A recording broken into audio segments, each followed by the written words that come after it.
कल रात मेरा एक्सीडेंट हो गया था। कब? तुम्हारे जाने के बाद मैं अबू के घर जा रही थी, रास्ते में एक्सीडेंट हो गया। तुम्हें कुछ हुआ तो नहीं? नहीं, बस मेरी कार खराब हो गई।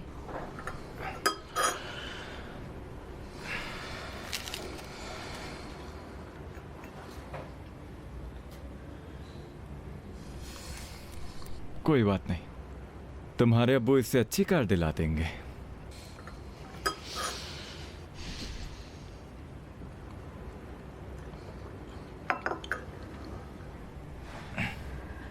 कल रात मैंने इतने फोन किए, तुमने जवाब क्यों नहीं दिया?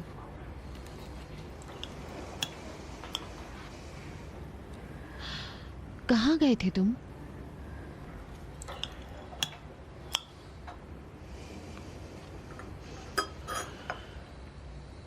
क्या हमने तय नहीं किया था कि तुम बहमन के साथ आना जाना नहीं करोगे? मैं कोई बच्चा नहीं हूं मेहताब, इसलिए मुझसे बच्चों की तरह बात मत करो।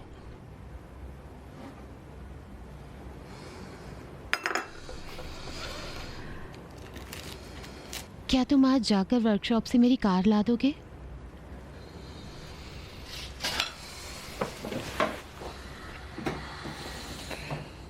मेरा वक्त तो अपने हाथ में है नहीं। तुम्हारे डैड का मुलाजी हूं मैं। अगर मैं छुट्टी लेने के लिए जाऊं तो डर है कि वो मुझे अंदर घुसने ही ना दे।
सलाम जनाब।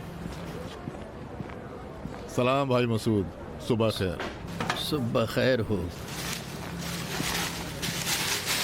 भाई मसूद ये बताओ, तुम अपने बेटे को यहाँ काम पर लगाने वाले थे ना? इरादा बदल गया इंजीनियर। क्यों? अभी वो इस काम के लायक नहीं हुआ है।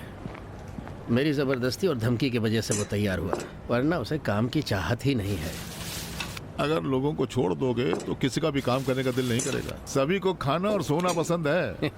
नहीं हुसैन भाई, क्या आप ऐसे ही हैं? नहीं, आप ऐसे नहीं हैं। जैसा कि आप कह रहे हैं, मैं भी वैसा नहीं हूँ। शायद किसी को यकीन नहीं आए, मैं बड़ी चाहत से सुबह यहाँ आता हूँ कि अपना किचन स्टार्ट कर सकूँ।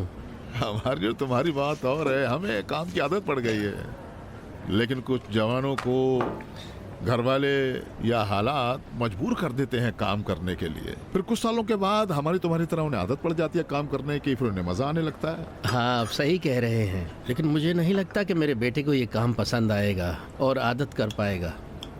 यानी फैक्ट्री के काम में उसका दिल नहीं लगेगा? सिर्फ यहीं का काम नहीं, बल्कि कोई भी काम उसे पसंद नहीं है। क्यों? क्योंकि उसकी चाहतें लंबी हैं, बस बड़े बड़े काम की सोचता है। मैं उससे कहता हूँ कि लड़के, एक ही दिन में इतनी तरक्की नहीं की जा सकती। कहता है लोग तो कर रहे हैं तरक्की। उसके बाद मुझे तरह तरह की बातें सुनाने लगता है। मीम बे, मी एम बे, मीम ते। कहता है कि दूसरे लोग तो एक ही दिन में तरक्की कर गए। बस जरिया चाहिए और करने की हिम्मत होनी चाहिए। कहता है हिम्मत तो मुझ में है, बस जरिया नहीं है। उससे कह दो कि कभी कभी बड़ी चाहत इंसान को जेल पहुंचा देती है या फांसी के फंदे तक। मैंने कहा उससे, जानते हैं इंजीनियर क्या जवाब देता है? अगर ऐसा हुआ या भागकर कनाडा चला जाऊंगा या पैसे देकर जेल की सलाखों के पीछे अच्छी जिंदगी गुजारूंगा। ये जो तुम कह रहे हो ये एक अलग बात है। ऐसे बहुत से लोग जो तुम्हारे बेटे के लिए रोल मॉडल हो गए हैं, वो बदउनवानी में मुलव्विस हो गए या अपनी जान को हलाक कर बैठे हैं। मैं तो इससे ज्यादा कहीं बड़ी बातें उसको बताता हूँ। मान लिया कि तुमने चोरी कर ली, हड़प लिया, खा लिया। मान लो तुमने बहुत सारा माल लूट कर इकट्ठा करके कहीं गायब हो गए, छुप गए, फिर उस दुनिया में तुम क्या करोगे? उस दुनिया में अमेरिका या कनाडा नहीं है कि तुम वहाँ जाकर पनाह ले लोगे। हाँ, माफ कीजिएगा, मैंने ऊंची आवाज में आपसे बात की। मैं आपके लिए भी चाय लाता हूँ।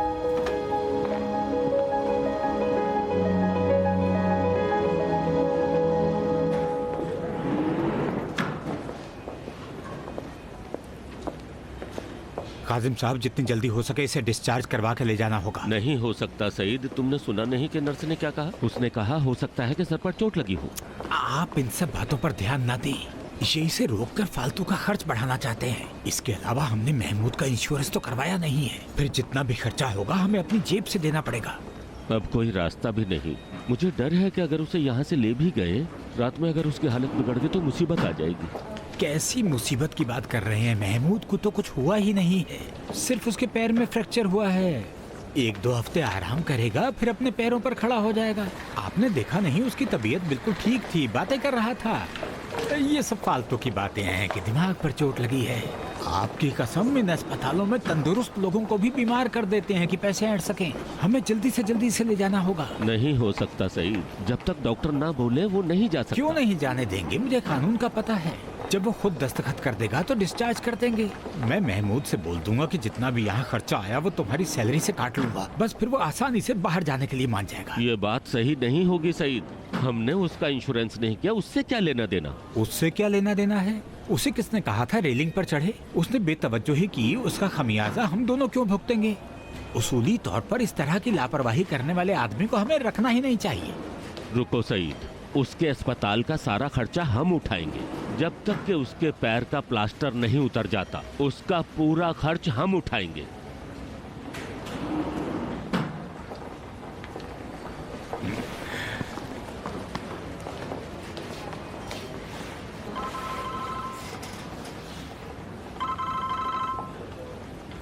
हेलो, सलाम इंजीनियर। ओफ, शर्मिंदा हो। हमारे एक आदमी के लिए परेशानी आ गई है, उसे हम अस्पताल लेकर आए हैं। आप वहीं रुके रहिए। 10 मिनट के अंदर या मैं आऊंगा या मैं किसी को भेजूंगा। एक बार फिर माफी चाहूंगा। खुदा हाफिज। तुम साइट पर चले जाओ। म्यूनिसिपैलिटी का एक अफसर आया है मुआयने के लिए, वो बाहर ही खड़ा हुआ है। अगर वो कुछ पूछेंगे, मुझे पता नहीं होगा तो क्या जवाब दूंगा? आप खुद ही चले जाइए काजिम साहब, आप जाइए। अगर इसको डिस्चार्ज कर दिया तो मैं खुद ही लेकर आ जाऊंगा। अगर उन्होंने कहा कि रुकना होगा तो उसे एडमिट करके आ जाऊंगा।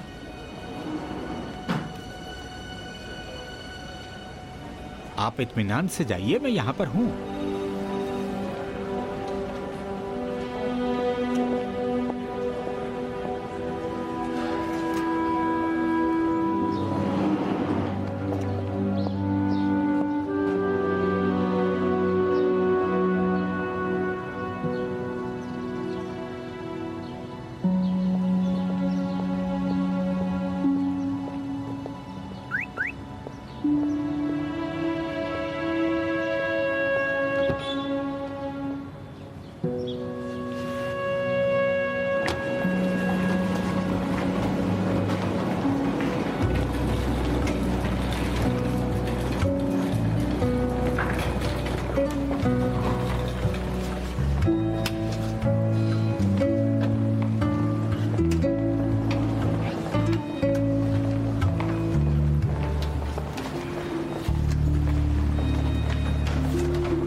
सईद साहब,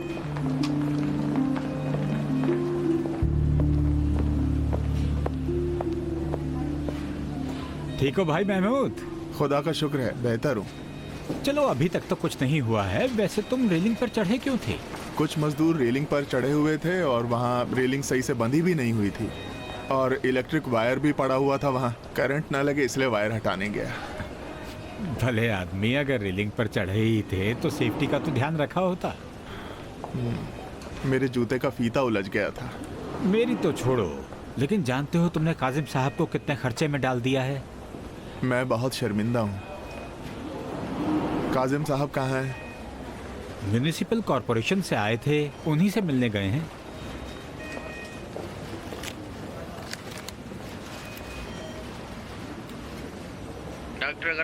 डॉक्टर अगरबी, जरा इमरजेंसी वार्ड में आए। महमूद, क्या है? मेरी बात गौर से सुनो। ये लोग यहाँ तुम्हें जबरदस्ती रोक कर रखना चाहते हैं ताकि मुझसे और काजिम साहब से पैसे ऐंठ सके। तुम तो ठीक हो? हाँ ठीक हूँ, खुदा का शुक्र है। बस मेरा पैर थोड़ा सा दर्द कर रहा है। तुम्हारे पाँव में फ्रैक्चर हो चुका है, दर्द तो होगा ही। और कोई परेशानी तो नहीं है ना? नहीं। ठीक है, खुदा का शुक्र है। फिर मैं जाकर बोल देता हूँ कि तुम खुद जाना चाहते हो। ठीक है। देखो महमूद भाई, अगर उन्होंने कहा कि तुम्हारा एमआरआई करेंगे या ऐसा ही कुछ और, तो कह देना कि मैं ठीक हूँ, मैं नहीं रुकना चाहता। काजिम साहब ने कहा है? उन्होंने नहीं कहा। उन्होंने कहा कि जब तक वो रहना चाहता है रहे, उसे पूरी तनख्वाह दूंगा, साथ में सारा खर्चा भी दूंगा। कहा कि जब तक पैर में प्लास्टर है वो किसी तरह की फिक्र ना करे। खुदा उनका भला करे। मैंने पूछा था, उन्होंने कहा कि 20 दिन प्लास्टर रहेगा तो ठीक हो जाएगा पैर। उसके बाद बड़े आराम से मैं अपने काम पर लौट सकता हूँ। भाई महमूद, 20 रोज की बात छोड़ो, तुम 2 महीने भी घर पर रहोगे तो मैं और काजिम साहब तुम्हारा सारा खर्चा उठाएंगे, कोई फर्क नहीं पड़ता। जानते हो, ये पैसा कहीं और जाने वाला नहीं है। तुम्हारे जैसा मेहनती आदमी उस पैसे से अपनी जिंदगी गुजारेगा, हमें कोई एतराज नहीं है। देखो, ये इंसाफ की बात नहीं होगी कि तुम बिला वजह यहाँ पर रुके रहो और ये लोग मेरी और काजिम साहब की जेब खाली करते रहे। पैसे पेड़ पर तोड़ते नहीं है। तो मुझे क्या करना होगा? वही जो मैंने कहा, कह दो मैं ठीक हूँ, मुझे घर जाना है। लेकिन डॉक्टर ने कहा अभी रुकना होगा मुझे। हो सकता है सर में कुछ हो गया हो। भाई महमूद, क्या एक बार तुम्हारे सर का एमआरआई नहीं किया? मैंने खुद अपने कानों से सुना था। डॉक्टर एमआरआई देखते हुए नर्स से कह रहा था इसमें तो कुछ दिखाई नहीं दे रहा, कुछ भी नहीं हुआ है। पता है तुम्हारा दूसरा एमआरआई करने के लिए ये कब तक रोकेंगे? मुझे नहीं पता वल्ला। मैं तुम्हें बता रहा हूँ ना, ये लोग एमआरआई की मशीन का और जो आदमी वहाँ पर काम कर रहे हैं उनका खर्चा निकालना चाहते हैं। तुम्हारे इतने एमआरआई करेंगे कि जबरदस्ती कुछ ना कुछ निकाल ही लेंगे। भाई महमूद, तुम्हारे पैर में तकलीफ के अलावा तुम्हें कोई परेशानी नहीं है, लेकिन यहाँ रुके रहोगे तो धीरे धीरे करके और परेशानियाँ बताते जाएंगे। डॉक्टर लोग भी हम मिस्त्रियों की तरह हैं, जब कुल्हाड़ी कहीं अटक जाती है तो जड़ तक जाना चाहते हैं। महजियारी साहब, ओपीडी में आ जाइए। ठीक है, आप जो भी कहोगे मैं करूंगा। जाकर बोल दूं कि डिस्चार्ज होना चाहते हो? हाँ, जाके कह दे। शाबाश। महमूद भाई, काजिम साहब को मत बताना कि तुम यहाँ रुकना चाहते थे। क्यों? क्योंकि वो फिर तुम्हें जबरदस्ती अस्पताल में एडमिट कर देंगे। डॉक्टरों ने उन्हें बुरी तरह से डरा दिया है, वो भी उनके फरेब में आ गए हैं। हम कह देंगे कि इन्होंने डिस्चार्ज कर दिया है। ठीक है। हाँ।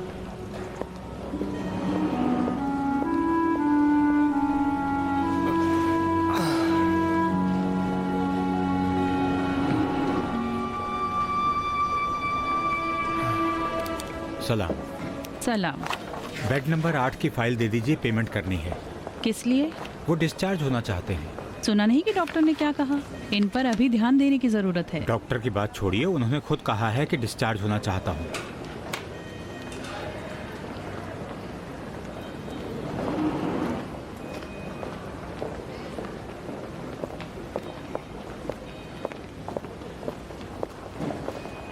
सलाम। सलाम। आपकी तबीयत बेहतर है? हाँ ठीक हूँ। आपने कहा है कि अस्पताल से जाना चाहते हैं। आपकी इजाजत हो तो हाँ। तकल्लुफ में अगर कह रहे हैं तो हम इजाजत नहीं देंगे। क्या मतलब है आपका? क्या आप जबरदस्ती किसी को रोक सकती हैं? आपका इनसे क्या रिश्ता है?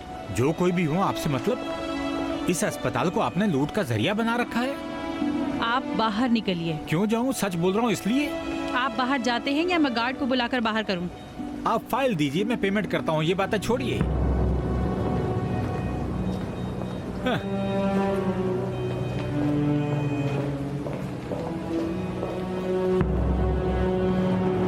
महमूद, कहीं तुम्हें धोखा देकर ये यहाँ ना रोक लें। ये जो कुछ भी बोलते हैं सब बकवास बात है।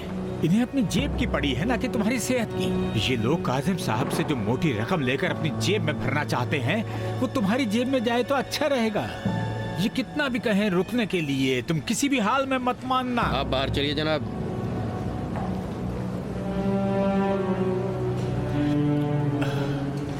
महमूद, मैं बाहर इंतजार कर रहा हूँ। अगर तुम अपने घर जाना चाहते हो तो बता देना, मैं बिल भर दूंगा। और अगर नहीं जाना चाहते तो मुझे बता देना, मैं यहाँ खड़ा ना रहूँ।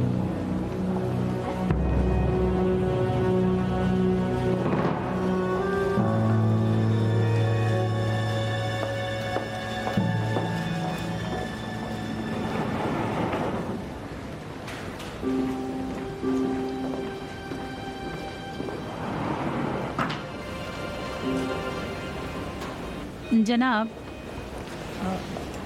तवक्कुली साहब, आपको अस्पताल से अभी नहीं जाना चाहिए, ऑब्जर्वेशन में रहना होगा। मैं बिल्कुल ठीक हूँ नर्स साहिबा। मेरा पैर जख्मी था, आप लोगों ने प्लास्टर कर दिया, इंशाल्लाह वो ठीक हो जाएगा। आपका सर जमीन से टकराया है, खुदा न खास्ता कोई अंदरूनी चोट लगी हुई हो। आप फिक्र ना करें, अगर ऐसा होता तो मुझे पता चल जाता। नहीं, हो सकता है अभी आपको इसका पता ना चले। हो सकता है कुछ घंटों बाद या कुछ दिनों बाद उसकी अलामत का पता चले आपको। ठीक है, खुदा न खास्ता अगर तबीयत बिगड़ गई तो मैं फिर आ जाऊंगा। हो सकता है तब तक देर हो चुकी हो, हम भी आपकी कोई मदद ना कर सकें। हो सकता है खुदा ना खास्ता आप इस हालत में ना हो कि आप अस्पताल आ सकें। मेरी तबीयत ठीक है, इतना तो समझ में आता है ना। मुझे अच्छा नहीं लग रहा है यहाँ पर रुकना।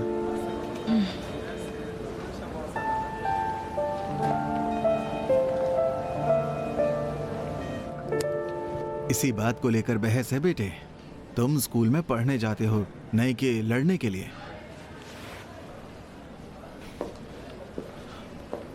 इंश्योरेंस है? जी हाँ।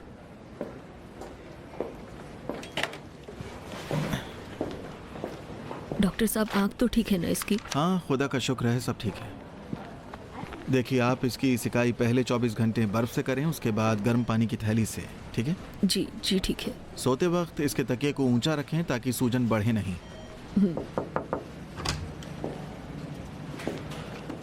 एक क्रीम भी लिख दे रहा हूं, जहां सूजन हो वहां 2 बार लगाएं।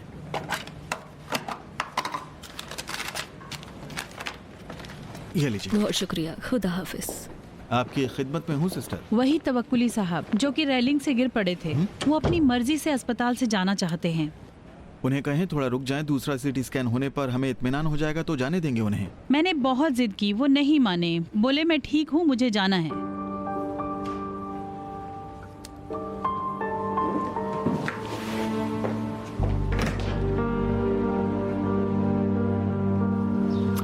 नहीं ना, खुद डॉक्टर ने कहा ले जा सकते हैं। अरे काजिम साहब, आपका हाल तो डॉक्टरों से भी बुरा है। आप कहाँ आ रहे हैं? मैं इसे गाड़ी में बिठाकर ले आ रहा हूँ। हाँ, आप फिक्र ना करें। कुछ नहीं, बस कहा कि पैर में प्लास्टर लगा है, 20 दिन तक लगा रहेगा, और क्या। आप अगर यहाँ रोके रखना चाहते हैं तो देखभाल के लिए किसी को भेज दीजिए 20 दिनों के लिए, क्योंकि महमूद इस हालत में रोटी वगैरह लाने नहीं जा सकता है। ठीक है, ठीक है। देखिए तवक्कुली साहब, इस तरह से आपका हॉस्पिटल से जाना बिल्कुल भी ठीक नहीं होगा। क्या मैं आपको कुछ घंटे के लिए और रोक सकता हूँ यहाँ? नहीं।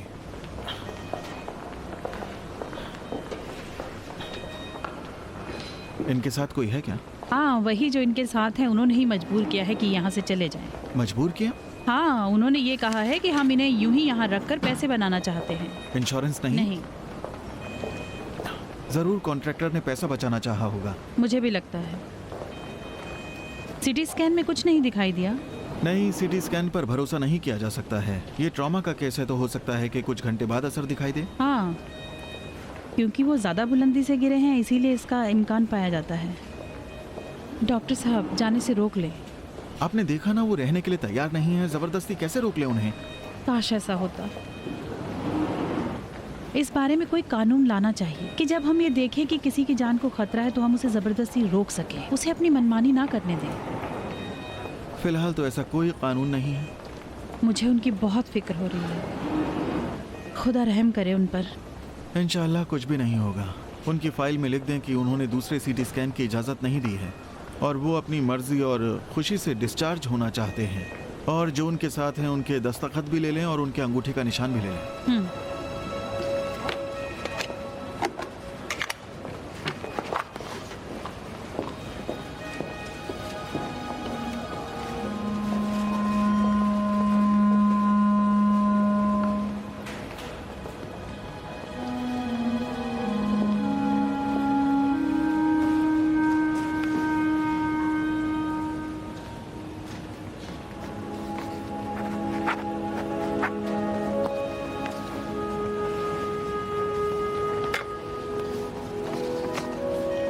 तवक्कुली साहब, अगर कुछ दिनों में आपका सर चकराए या दिमाग पर बोझ लगे या तबीयत मतलाने लगे तो ऐसी हालत में आप फौरन अस्पताल आ जाइएगा। जी ठीक है।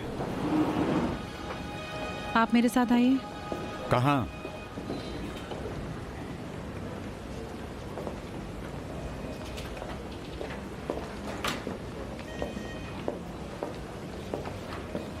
अहमदी फर साहब, इंफॉर्मेशन काउंटर पर आ जाइए।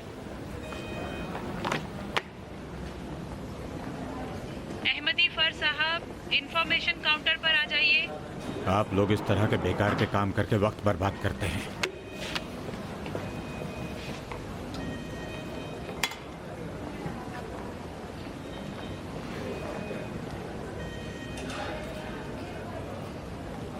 अगर इन्हें कुछ हो गया तो आप अपने ज़मीर को क्या जवाब देंगे? मेरे ज़मीर ने कहा है कि इसे यहाँ से ले जाऊं ताकि आप लोग लूट ना सके। आपके ज़मीर ने ये बात कही या उस दोस्त ने जो जल्दी यहाँ से निकल गया? वो इनके कॉन्ट्रैक्टर थे ना? मोहतरमा, मुझे बहुत काम है। ये बताइए पेमेंट काउंटर कहाँ पर है?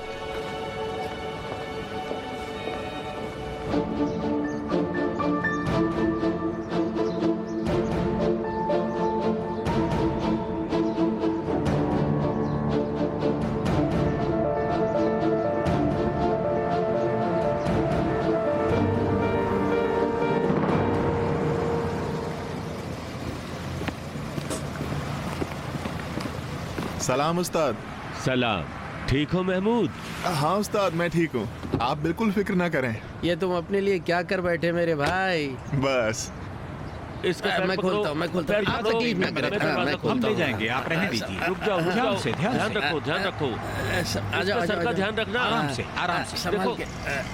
ध्यान से, ध्यान से। महमूद भाई, क्या मैं तुम्हारे लिए हाथ गाड़ी लाऊं? उस पर बैठ कर कैसी बात चलोगे? करते हो? ध्यान से, ध्यान से ध्यान चलो। रखो, ये पैर तुम्हारे लिए बहुत ध्यान जरूरी देना, है। ध्यान देना, संभाल ध्यान के। तुम्हारा पैर देखो, बहुत देखो, जरूरी है। लग जाए। धीरे धीरे। चलो, चलो। आ जाओ, चलो आराम चलो से। चलो। संभाल के चलो। ठीक है। हाँ, यहाँ आराम ठीक है, से। ठीक है, हाँ, ठीक है। ये जगह तुम्हारे लिए ठीक रहेगी। हाँ, यहाँ आराम से रहोगे। आराम बस से। बस हो गया। अब तुम यहाँ आराम कर सकते हो। ध्यान रखना, चलो। ध्यान रखना। चलो, तुम्हारे लिए अच्छी जगह है। ले जाओ, ले जाओ। पैर का यहाँ तुम ध्यान आराम रखना। कर सकते हो। चलो, अंदर आराम से। आराम से। पैर बचा के। शाबाश। ध्यान से, ध्यान से। हाँ। लेट जाओ, लेट जाओ। अपना सर इधर सही, करो। हाँ, आराम से। अब ठीक हो गया। अली मुराद, पैर के नीचे एक तकिया लगा दो। डॉक्टर ने बोला है पैर ऊपर रहे। ये ठीक रहेगा? हाँ हाँ, ठीक है। रुको, मैं तुम्हारा पैर उठा के रखता हूँ। ठीक है, ठीक है। दर्द तो नहीं हो रहा है ना महमूद? नहीं, अल्हम्दुलिल्लाह काजिम साहब, ठीक हूँ मैं। बस आप लोगों से शर्मिंदा हूँ। देखिए मेरे जूते के फीते ने क्या कर दिया मेरे साथ। आप सब परेशान हो गए। डॉक्टर ने मुझे क्यों बोला कि इन्हें रुकना होगा? नहीं पता। आपके जाने के बाद उन्होंने फिर से एक्सरे देखा, आपस में बातचीत की, मशवरा किया, फिर बोले कि आप इन्हें यहाँ से ले जा सकते हैं। ऐसा कुछ भी नहीं है। सर में दर्द तो नहीं हो रहा है ना महमूद? नहीं उस्ताद काजिम। कुछ दवाएं दी कि नहीं इन्हें? क्यों नहीं? ये रही दवा। ये तो एंटीबायोटिक है। बस यही दिया है? हाँ ना, वो भी उन्होंने कहा कि जब दर्द हो तभी लेनी है। पैर में दर्द तो नहीं है तुम्हारे? नहीं, खुदा का शुक्र है। खुदा का शुक्र है। अली मुराद, इसे यहाँ पर रख दो, अगर दर्द हुआ तो देना। अली मुराद यहाँ पर रुकेगा ना? हाँ, इसीलिए बोला है इसे रुकने को। बहुत अच्छी बात है। अभी जो महमूद की हालत है, मुझे नहीं लगता कि वो बिना सहारे के बाथरूम भी जा पाएगा। अगर बैसाखी रहेगी तो चल सकता हूँ। तुमने बैसाखी क्यों नहीं ली? मैं भूल गया। अली मुराद, एक मजबूत सी लकड़ी ढूंढ कर ले आओ जिससे आज का काम चल जाए, और कल मैं बैसाखी जरूर ले आऊंगा। जरूरत नहीं है, मैं खुद ही ले आऊंगा। काजिम साहब, आप जल्दी क्यों कर रहे हैं? अभी ये सो रहा है, कल मैं ले आऊंगा ना। इधर आओ तुम।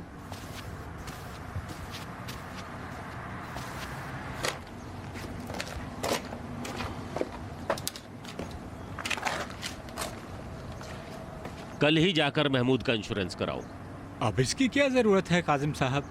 इंश्योरेंस तो तब काम आता है जब इलाज की जरूरत पड़े। अब तो हम सब कुछ कर चुके हैं, और जब हम ये सब कर चुके हैं तो इंश्योरेंस का पैसा भरने की क्या जरूरत है? कल जाकर इंश्योरेंस का पैसा भरोगे और रसीद लाकर मुझे दिखाओगे। अब जरा सुनिए तुम। वही जो मैंने कह दिया। तुम जाते हो या मैं खुद जाऊं? ठीक है, मैं जाऊंगा। इंजीनियर का क्या हुआ?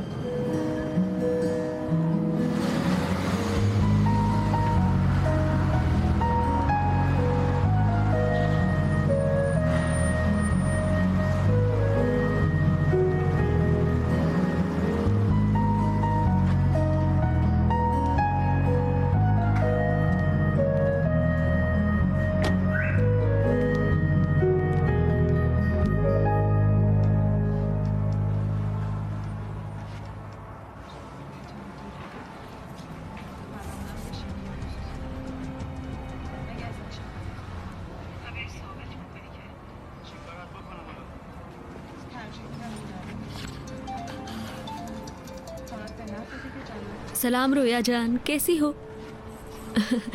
अजीब बात है, आज हमारी याद कैसे आ गई? कब? सच कह रही हो? तो फिर मुझे इस बारे में क्यों नहीं पता चला? वो है कौन? देखो, वो मर्जिया याद है तुम्हें? वो हमेशा ये कहा करती थी कि मैं कभी भी शादी नहीं करूंगी।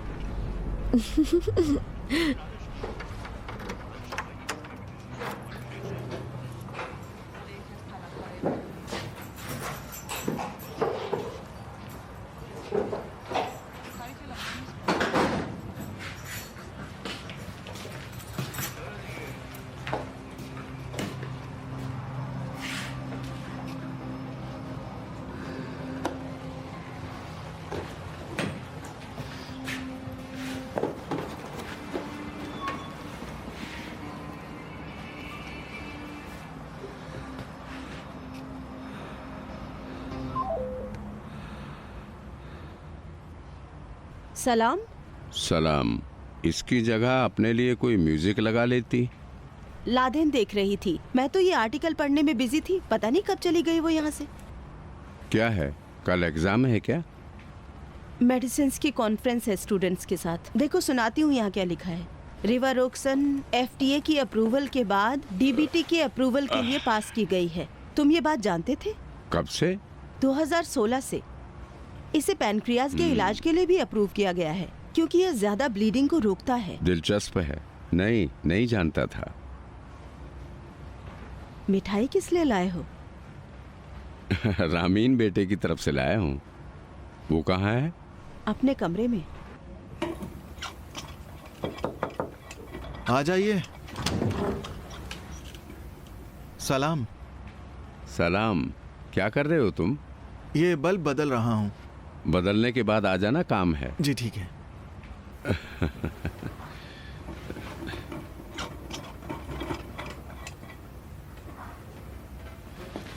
एक मल्टी स्टोरी बिल्डिंग बनाई जा रही है। इंजीनियर ने कहा है कि काम पर लग जाओ। कर सकते हो। मैंने इसकी 4 साल तक पढ़ाई की है। फिर तुमने मेरा चार्जर उठा लिया रामीन। मेरे कमरे में है, जाओ ले लो। देखिए अम्मी, जब भी इसका दिल चाहता है उठा के ले जाता है। तुम अपना चार्जर क्यों नहीं खरीद लेते? मैं फालतू का पैसा क्यों खर्च करूं? घर की इकोनॉमी में बचत करनी चाहिए। ये आपकी इकोनॉमी है, ना कि घर वालों की। रामीन, ये बहुत गलत बात है। कम से कम उसकी इजाजत तो ले लेते। मैं इजाजत नहीं दूंगी। सुन लीजिए, मुझे पता है, इसीलिए तो मैं इजाजत नहीं लिया करता। अपनी बहन को सताया मत करो रामीन। जाओ अपने लिए एक नया चार्जर ले लो। डैड, मेरा मोबाइल बिल्कुल बेकार हो चुका है, उसके लिए चार्जर लेना बिल्कुल सही नहीं है। फिर जाओ नया मोबाइल खरीद लो। इंशाल्लाह कल से तुम काम पर जाओगे और पैसे कमाओगे। कल से ही? हाँ। कौन सा काम? तुम्हारा भाई एक कमर्शियल कॉम्प्लेक्स जो बनाया जा रहा है उसमें काम करने वाला है। डैड, सैलरी कितनी मिलेगी? सैलरी भी अच्छी है। यानी कितना? इंजीनियर ने कहा है कि अगर ठीक से काम करो, जो काम दिया जाएगा अगर ठीक से करोगे तो महीने में 2-2.5 लाख मिल जाएंगे। डैड, आपका बहुत बहुत शुक्रिया। आपको क्या बताऊं कि आपने कितना बड़ा काम कर दिया है। इंजीनियर के पास मेरी साख मत खराब कर देना। दिल लगा के काम करो ताकि साबित कर सको कि तुम इसके हकदार हो। जिसने अभी अभी ग्रेजुएशन किया हो, क्या उसे इतनी ज्यादा सैलरी मिल सकती है? इसलिए कि 4-5 घंटे ओवर टाइम भी करना पड़ेगा। यानी काम में ज्यादा टाइम देना पड़ेगा। फिर भी एक फ्रेशर को इतनी ज्यादा सैलरी नहीं मिलती। अब तो इतना देना चाहते हैं, तुम जलन करके खुद को परेशान कर रही हो। जलन क्यों करूंगी मैं तो खुदा से चाहती हूँ अगर मेरे पास पैसा होता तो तुम्हें ज्यादा सैलरी और ओवर टाइम देती, ताकि तुम 12 घंटे घर ही ना रहो। इस तरह सभी को तुमसे छुटकारा मिल जाता। लादन,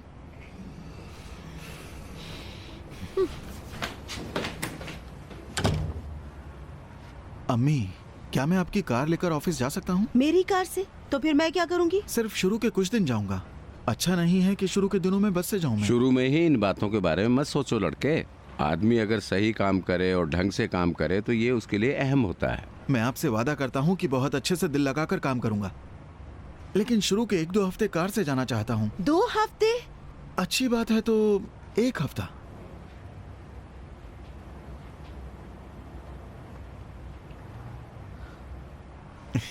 शुक्रिया, आप दोनों का शुक्रिया। आप दोनों दुनिया के बेहतरीन माँ बाप हैं।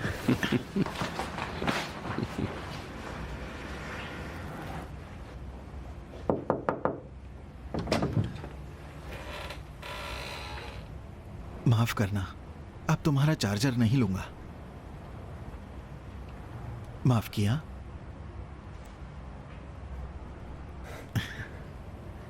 बस अगर हो सके तो बस एक बार और, आखिरी मर्तबा चार्जर दे दो प्लीज।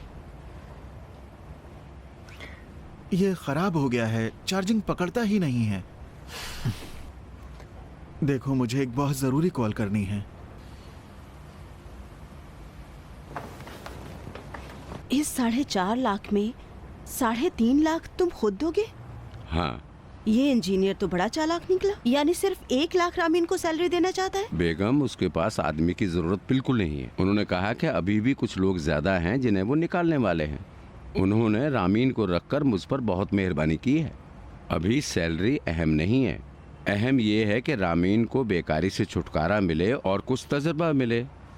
तुमने अच्छा नहीं किया नासिर। ये रामीन को पता चलेगा तो वो बहुत नाराज होगा, उसका खुद से भरोसा उठ जाएगा। उसे पता नहीं चलेगा। मैंने इंजीनियर को बोल दिया है कि वो किसी को ना बताए, और ये भी बोल दिया है कि रामीन के लिए अलग से सैलरी स्लिप बनाए। लेकिन ये जुल्म होगा कि मेरा बेटा इंजीनियर होते हुए सिर्फ 1 लाख की सैलरी पाए। जुल्म ये होगा कि घर में बैठा रहे और कोई काम ना करे।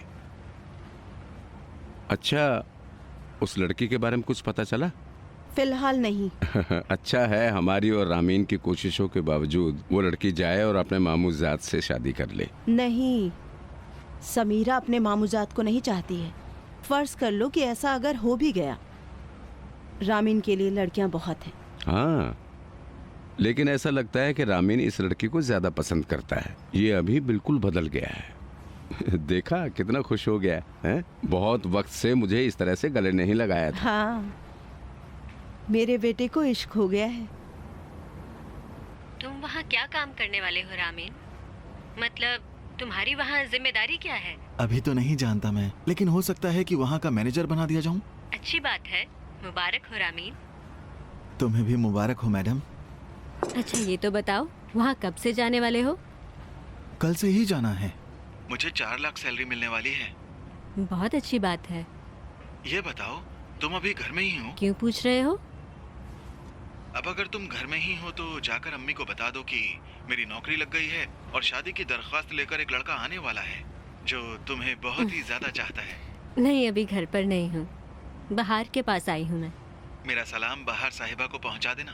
रामीन सलाम बोल रहा है। बहार भी सलाम बोल रही है।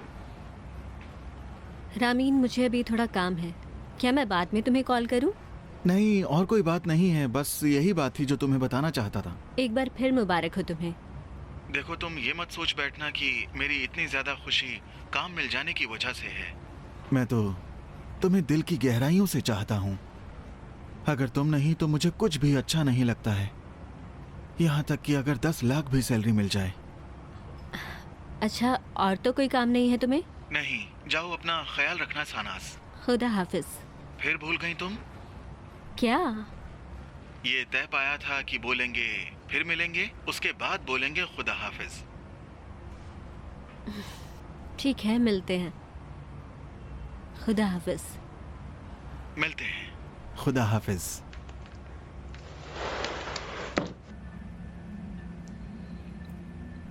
मुबारकबाद किस लिए था? उसे काम मिल गया है। कौन सा काम? वो किसी कंस्ट्रक्शन कंपनी में लग गया है। तुमने उसे बताया क्यों नहीं सानास?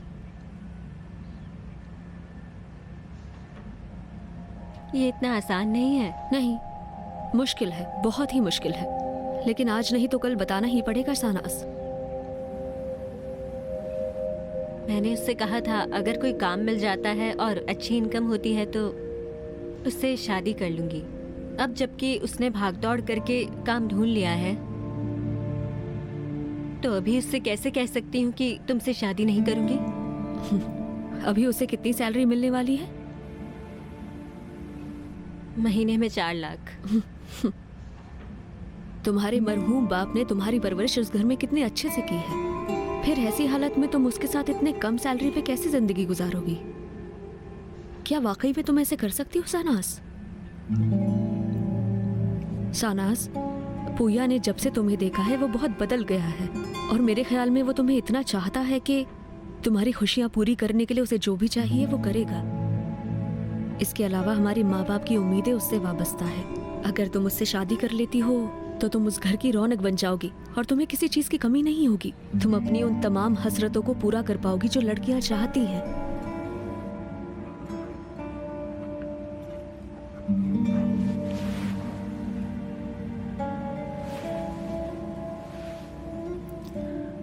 रामीन से शादी करने का मतलब होगा अपनी हसरतों को मार देना,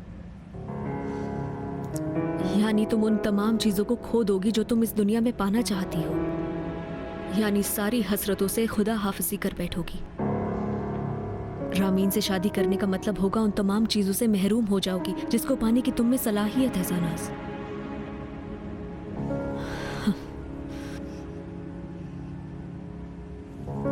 जितनी जल्दी हो सके उस लड़के से अलग हो जाओ। उसे बोलो अपनी हैसियत की कोई लड़की ढूंढ ले।